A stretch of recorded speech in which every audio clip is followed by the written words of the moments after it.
Students question number 8 है exercise 4.3 का। Question का स्टेटमेंट है a train travel 360 kilometre at a uniform speed if the speed of the train had been increased 5 kilometer per hour more then it would have taken 1 hour less for the same journey। Question में train है, train का picture यहाँ दिया है। इस train का हमें speed find करना है, तो स्पीड को हमें x किलोमीटर पर आवर सबसे पहले लेट कर लिया। जो क्वांटिटी जो वैल्यू हमें फाइंड करनी होती है उसको हम सपोज कर लेते हैं। नंबर 1, इस ट्रेन को 360 किलोमीटर डिस्टेंस कवर करना है, तो डिस्टेंस हमारे पास है यहाँ 360 किलोमीटर। ट्रेन को x किलोमीटर पर आवर से 360 किलोमीटर डिस्टेंस कवर करने के लिए जो टाइम आएगा, टाइम का फॉर्मूला होता है डिस्टेंस अपॉन स्पीड। तो डिस्टेंस है 360 किलोमीटर और स्पीड है x, टाइम आवर्स में हमारा आ गया। ये हमारा केस 1 हो गया। Case number 2, second part of the question, if the speed of the train had been increased 5 kilometer per hour, means कि initially the speed of train was x kilometer per hour। now in second case speed को 5 kilometre हमने increase कर दिया है according to this question, and इसी train को distance 360 kilometre ही cover करना है, क्योंकि क्वेश्चन में हमें कहा है कि it would have taken 1 hour less for the same journey, means की सेम डिस्टेंस उसे कवर करनी है। तो टाइम जो t1 है, पहले टाइम को t1 लिया, फिर टाइम हमने t2 ले लिया। अगेन टाइम का फॉर्मूला फिर सेम रहता है डिस्टेंस अपॉन स्पीड। तो डिस्टेंस है 360 और स्पीड है x प्लस 5 किलोमीटर और टाइम आवर्स में हो गया।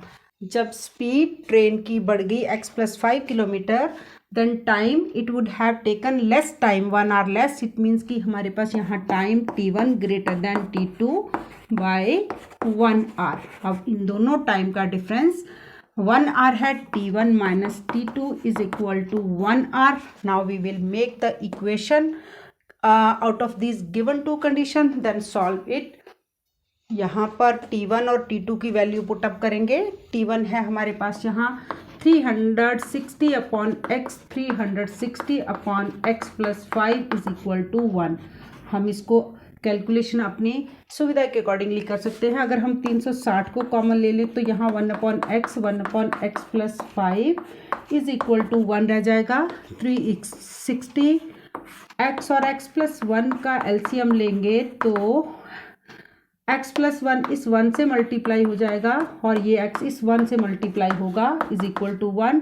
x माइनस का और प्लस का कैंसिल हो गया। देन हम इसको सॉल्व कर लेंगे। यहाँ 360 ये दिस वैल्यू और ये 5 यहाँ का, और यहाँ पर x को x से मल्टीप्लाई किया तो x स्क्वायर, इस x को 5 से मल्टीप्लाई किया तो 5x, देन इक्वल टू 1। 360 को जब हम 5 से मल्टीप्लाई करते हैं तो 1800 होता है।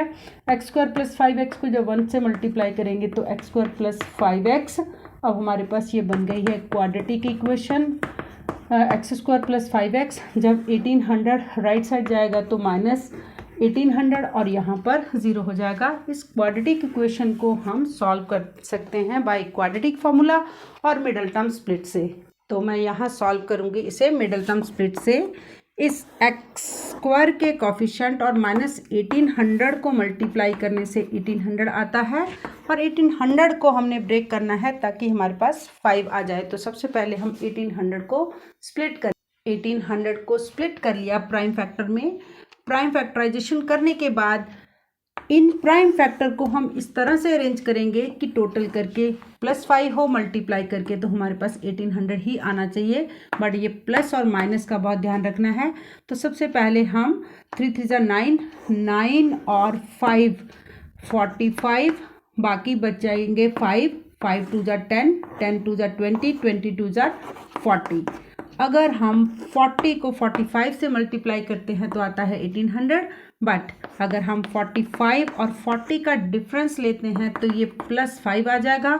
45 को माइनस 40 से मल्टीप्लाई करेंगे तो माइनस 1800 हो जाएगा। तो वो आएगा यहाँ पर एक्स स्क्वायर, 5 को हमने ब्रेक कर लिया 45, x और 40x माइनस 1800। फिर फर्स्ट और सेकंड टर्म और थर्ड और फोर्थ टर्म की ग्रुपिंग कर लेंगे। ग्रुपिंग करने के बाद इसको सिंप्लीफाई करके हमारे पास स्पीड आ जाएगी। फर्स्ट ग्रुप से हमने x कॉमन लिया है तो x प्लस 45 और माइनस 40 और माइनस 1800 से माइनस 40 कॉमन लिया तो x plus 45 is equal to 0। x plus 45 दोनों ही ग्रुप्स में का कॉमन फैक्टर था, इसे कॉमन ले लिया और यहाँ अगली ब्रैकेट के अंदर x और माइनस 40 हो जाएगा इक्वल टू 0। ये टर्म फैक्टर रिजेक्ट हो जाएगा क्योंकि यहाँ पर x की वैल्यू माइनस 45 आ जाएगा, क्योंकि स्पीड यहाँ पर ट्रेन की नेगेटिव नहीं होती और x is equal to 40 kilometre per hour. This is the speed. Number 11 है An express train takes 1 hour less than the passenger train to travel 132 km between Mysore and Bangalore. If the average speed of express train is 11 km per hour more than that of the passenger train, find their speeds. दोनों train की speeds find करनी है। Now again we have to suppose the speed of express train, or in this question we have to consider the speed of passenger train, क्योंकि हमें express train की speed कहा है कि पैसेंजर ट्रेन की जितनी भी स्पीड है उससे 11 किलोमीटर ज़्यादा है। तो पैसेंजर ट्रेन की स्पीड को अगर हम x kilometre per our suppose करते हैं तो एक्सप्रेस ट्रेन की स्पीड x प्लस 11 किलोमीटर है। दोनों ही ट्रेन को 132 किलोमीटर डिस्टेंस कवर करनी है बिटवीन मैसूर एंड बेंगलोर। तो मैसूर और बेंगलोर के बीच की डिस्टेंस 132 किलोमीटर। 132 किलोमीटर दोनों ट्रेन को सेम डिस्टेंस कवर करनी है, बट दोनों की स्पीड डिफरेंट है तो दोनों का टाइम भी अलग होगा। पहले पैसेंजर ट्रेन का इसको हम TP लगा देते हैं पैसेंजर ट्रेन के लिए, ये होगा डिस्टेंस अपॉन स्पीड, और एक्सप्रेस ट्रेन का टाइम होगा 132 upon x plus 11 hours. Time hours में है क्योंकि हमें speed x kilometre per our में हमने सपोज की है और क्वेश्चन में भी हमें दिया है। अब दोनों में क्योंकि एक्सप्रेस ट्रेन की स्पीड ज़्यादा है तो it would take less time to cover same journey comparative to passenger train. Time taken by passenger train is more than time taken by express train by 1 hour more. So TP minus TE is equal to 1 hour और equation बनेगी 132 upon x, 132 upon x plus 11 is equal to 1। अब हम इस condition को solve करेंगे। 132 this time again हम common ले लेंगे तो 1 upon x minus 1 upon x plus 11 is equal to 1। 132x और x प्लस 11 का जब हमने दोनों का एलसीएम लिया तो x प्लस 11 जो है x प्लस 11 इस 1 से मल्टीप्लाई हो जाएगा x प्लस 11, और ये x इस 1 से मल्टीप्लाई होगा इज इक्वल टू 1। ये दोनों कैंसिल हो जाएंगे।